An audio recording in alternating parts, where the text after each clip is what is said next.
As you can see, we're printing at 600 millimeters a second. There's no hiccups, no bubbles, no gaps in extrusion or anything. There is absolutely nothing modified on this printer. Obviously it has the enclosure. The only thing I touched in the config is the bed mesh. I just made it larger. I'll show you there's no funny business. We're 100% speed, 100% extrusion rate. And we're just absolutely pegged at 600 millimeters a second. We're going 25K XL, 75% XL to decel. Obviously this is ABS, it's just something I had laying around for this.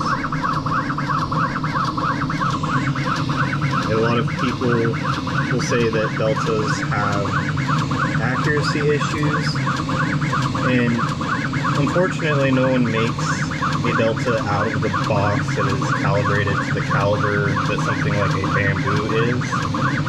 But if you spend the time to do it, there's no reason they can't be. In fact, between the two V400s I have, I've printed 5 functioning borons. This printer in particular has printed a 2.4 350 size in its entirety by itself. Here's one of those borons working right now.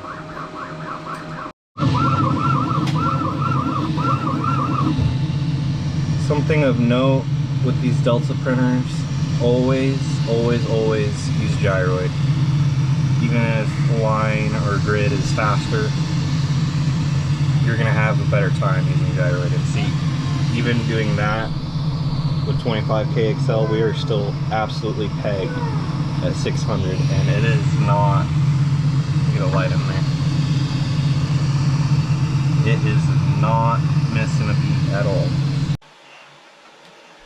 These machines are grossly misunderstood, and while I will defend this as a good machine, I would not recommend it for anybody new to printing.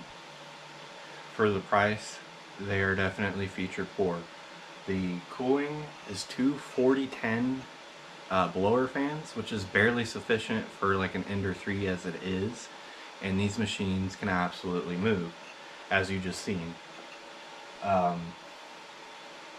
What they lack in features though, I feel they make up for in not only quality, but quality at speed.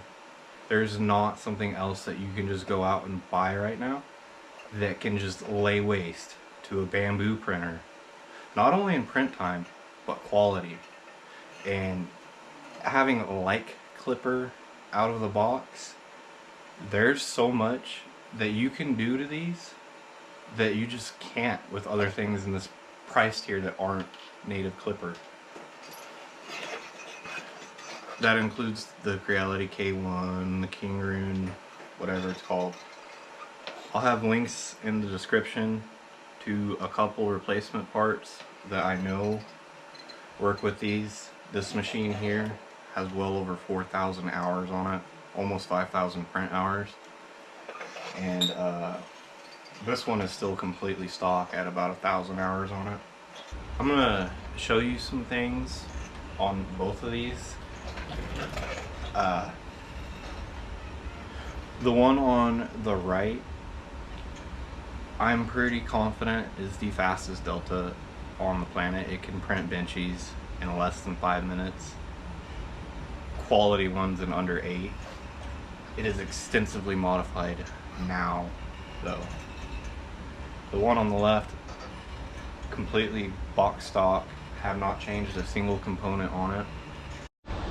So the heavily modified one obviously has CPAP cooling and a CHC hot end that's 115 watts, and this is like a $40 upgrade that you can do to the stock one, and you can get these machines printing at about 800 millimeters a second, give or take, pretty consistently at quality. That's just one of the advantages of being a Delta. To go past that though, I had to change the electronics because the kinematics, this is a custom plate that I had laser cut. The there's so many calculations going on with the kinematics of the Delta printer. The stock MCU could not keep up anymore, and it would start shutting down before it could finish because it would time out. So now this one has a Jetson Nano. That is a big TreeTech Kraken. I'm sorry, this is all still a mess. I'm still working on it.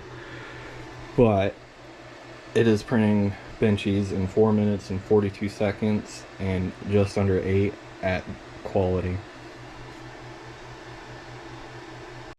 The biggest thing I want you to take away from this video is don't just go to YouTube reviews, especially for a machine that's been around for almost 2 years. Join the Discords, join the Facebook groups, get on Reddit. There's so many resources. You can see the experience that people are actually having with basically any machine out there. And if you've only had it for a couple of days, you probably, one, shouldn't be doing a review. 2, you shouldn't be arguing with people that have had them since the launch day.